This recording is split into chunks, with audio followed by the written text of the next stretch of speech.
Hi hello welcome back to our channel చిన్ని నాగూస్ వాళ్ళు ఎలా ఉన్నారండి? బాగున్నారా? నేనైతే చాలా బాగున్నాను. మీరు కూడా బాగుండాలని అయితే మనస్ఫూర్తిగా కోరుకుంటున్నాను. నా వీడియోస్ అనేది ఫస్ట్ టైం చూస్తుంటే ఒక లైక్ ఇవ్వండి. మీరు ఇచ్చే లైక్స్ వల్ల మన వీడియోస్ అనేది ఎక్కువ మందికి అయితే రీచ్ అవుతాయి. ఎవరైనా ఫస్ట్ టైం చూసినా సబ్స్క్రైబ్ చేసుకోండి. టుడే వ్లాగ్ వచ్చేసి మండే ఆఫ్టర్నూన్ లంచ్లోకి అయితే నేనైతే పన్నీర్ పులావ్ అయితే చేశాను. టేస్ట్ అయితే చాలా అంటే చాలా బాగుంటుందండి. చాలా సింపుల్గా అయిపోతుంది. నేను ఎలా చేశాను అనేది ఈరోజు వీడియోలో అయితే చూపిస్తాను. ప్రాసెస్లోకి అయితే వెళ్దాము. నేను వీడియో స్టార్టింగ్ అయిన కానుంచి నేను ఒక లైక్ ఇవ్వండి అని అడుగుతూనే ఉంటాను. ప్లీజ్ దయచేసి వీడియో చూసిన ప్రతి ఒక్కరూ లైక్ చేయండి. మీరు లైక్ చేస్తూ ఉంటే నాకు కొంచెం మోటివేషన్‌గా అయితే ఉంటుందండి. ఎందుకంటే నాకు లైక్స్ ఉండటం వల్ల కొంచెం నా వీడియో అనేది కొంచెం ముందుకైతే వెళ్తుంది. అందుకని ఇన్ని సార్లు అయితే అడుగుతున్నాను. రిక్వెస్ట్ అనుకోండి. ప్లీజ్ దయచేసి అయితే రిక్వెస్ట్‌గా అయితే ఒక లైక్ అయితే ఇవ్వండి చూసిన ప్రతి ఒక్కరూ. ఒక వీడియో తీయాలంటే నాకైతే 1 అవర్ పైనే పడుతుందండి. ఈ రెసిపీ నార్మల్‌గా చేయాలంటే హాఫ్ అన్ అవర్ అయితే పడుతుందండి. వీడియో చేసుకుంటూ తీయాలంటే నాకైతే 1 అవర్ పైనే పడుతుంది. అయినా కష్టమైనా కూడా నాకు ఇంట్రెస్ట్ ఉండబట్టి నేను యూట్యూబ్‌లో వీడియోస్ అయితే చేస్తున్నాను. దయచేసి ప్రతి ఒక్కళ్ళు మాత్రం నాకైతే ఒక లైక్ అయితే ఇవ్వండి. పన్నీర్ అయితే ముక్కలుగా కట్ చేసుకొని కొంచెం కళాయిలో నెయ్యి వేసుకొని నెయ్యిలో అయితే వేపుకోవాలండి. వేపుకుంటే టేస్ట్ అయితే చాలా బాగుంటుంది. ఇక్కడ గోల్డెన్ బ్రౌన్ కలర్ వచ్చే వరకు అయితే ఈ విధంగా అయితే వేపుకోవాలి. యాక్చువల్‌గా చెప్పాలి అంటే నాకు పాలు కానీ, పాలకు సంబంధించిన పదార్థాలు కానీ ఏవి నచ్చవండి. అసలు మ్యారేజ్ కాకముందు అసలు తినేదాన్ని కాదు. అసలు పెరుగు కూడా నేనైతే స్కిప్ చేసేదాన్ని. ఇంకా నేను మ్యారేజ్ అయిన తర్వాత అది మా పిల్లలు పుట్టిన తర్వాత కొంచెం పన్నీర్ పులావ్ అయితే చేస్తూ అయితే నేర్చుకున్నానండి. ఇలా పన్నీర్ పులావ్ చేస్తూ ఉంటే కొంచెం దాని మీదనైతే ఇంట్రెస్ట్ అయితే వచ్చింది. ఈ మధ్య కాలంలో అయితే తింటున్నాను. పిల్లలకి పాలు, పెరుగు అలాగే పాలకు సంబంధించిన ఇలా పన్నీరు అలాగ పెడుతూ ఉంటే కాల్షియం ప్రోటీన్ అయితే బాగా అందుతుందండి. పిల్లల కోసమైనా కొన్ని కొన్ని మన అలవాట్లయితే మార్చుకోవాలి. వాళ్ళ ఎముకలు కొంచెం దృఢంగా ఉండాలి అంటే ఇలాగ పన్నీర్‌తో చేసిన ఐటెమ్స్ అయితే పెట్టాలి. మా పిల్లలకైతే ఒట్టి పాలు, హార్లిక్స్ వేసి ఇస్తే మాత్రం అసలు తాగరండి. ఇలా పాలకు సంబంధించిన ఏదైనా పదార్థాలు కానీ, పాలకోవా కానీ, కలాకానీ కానీ అవి కూడా తినరు. ఇలా పన్నీర్ అయితే ఇలాగ పులావ్ చేస్తే మాత్రం చాలా ఇష్టంగా తింటారు. పన్నీర్ పులావ్ కోసం అయితే స్టవ్ మీద అయితే గిన్నె పెట్టుకున్నాను. అందులోకైతే 100 గ్రామ్స్ అయితే ఆయిల్ అయితే వేసాను. ఆయిల్ అయితే బాగా హీట్ అవ్వాలి. ఆయిల్ అయితే హీట్ అయిందండి. అందులోకైతే హోల్ బిర్యానీ దినుసులు అయితే వేసుకోవాలి. దినుసులు అయితే మంచి అరోమా వచ్చే వరకు అయితే వేపుకోవాలి. అప్పుడే పులావ్ టేస్ట్ అయితే చాలా బాగుంటుంది. ఇక్కడైతే దినుసులు అయితే మంచిగా వేగినాయి. అందులోకి సన్నగా కట్ చేసిన ఉల్లిపాయ ముక్కలు అయితే వేసుకుంటున్నాను. ఉల్లిపాయ ముక్కలు వేసుకుని అందులోకైతే పావు స్పూన్ అయితే పసుపు అయితే వేసుకోవాలి. అలాగే రుచికి తగినంత సాల్ట్ అయితే వేసుకోవాలండి. సాల్ట్ వేస్తే ఉల్లిపాయ ముక్కలు అయితే త్వరగా మగ్గుతాయండి. ఉల్లిపాయ ముక్కలు కూడా గోల్డెన్ బ్రౌన్ కలర్ వచ్చే వరకు అయితే వేపుకోవాలి. అప్పుడే టేస్ట్ బాగుంటుంది. ఉల్లిపాయ ముక్కలైతే మంచిగా వేగినాయండి. అందులోకైతే 1 స్పూన్ వరకు అయితే అల్లం వెల్లుల్లి పేస్ట్ అయితే వేసుకోవాలి. అల్లం వెల్లుల్లి పేస్ట్ ఫ్రెష్‌గా పట్టుకున్నది వేసుకుంటే టేస్ట్ అయితే బాగుంటుందండి. అల్లం వెల్లుల్లి పేస్ట్ వేసుకొని పచ్చివాసన పోయే వరకు అయితే వేపుకోవాలి. ఇక్కడైతే నేను వేపుకుంటాను.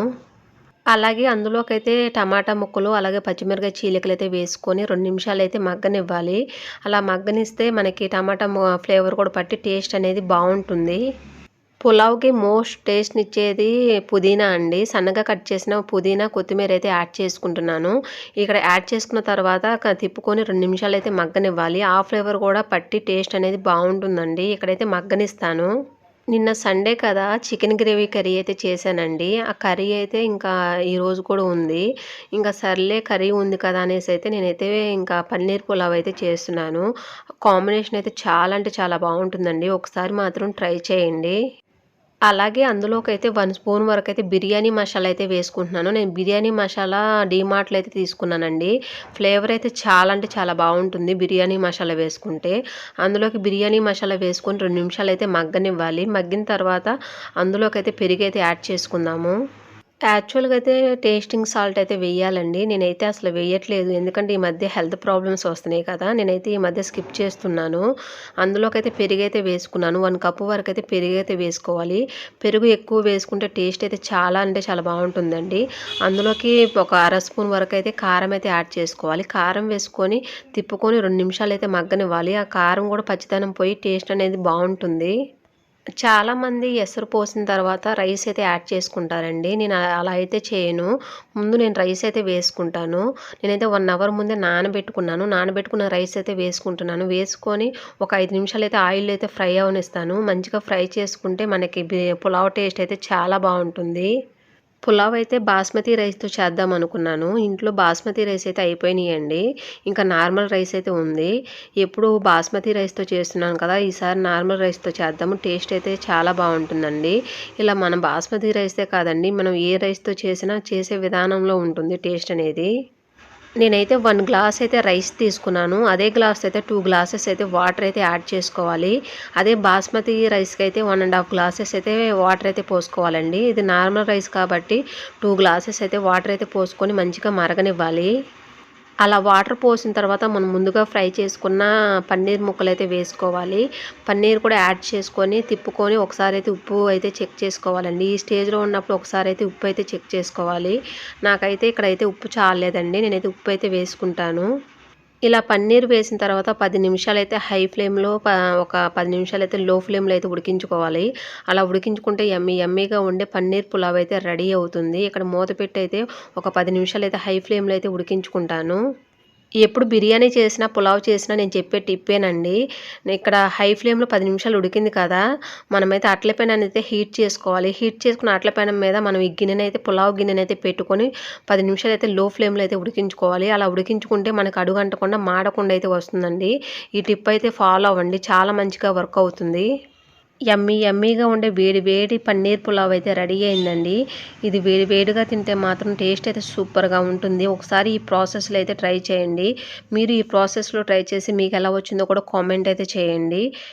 నా వీడియో చూసే ప్రతి ఒక్కరికి థ్యాంక్ యూ సో మచ్ అండి. ఈ వీడియో అయితే ఎక్కడితో ఎండ్ అవుతుంది. ఈ వీడియో చూసిన ప్రతి ఒక్కరు ఒక లైక్ అయితే ఇవ్వండి. మీరు ఇచ్చే లైక్ నాకు చాలా ఇంపార్టెంట్ అండి. Please support me. Video skip చేయకుండా చివరి వరకు అయితే చూసేయండి. చాలా అంటే చాలా బావుంటుంది.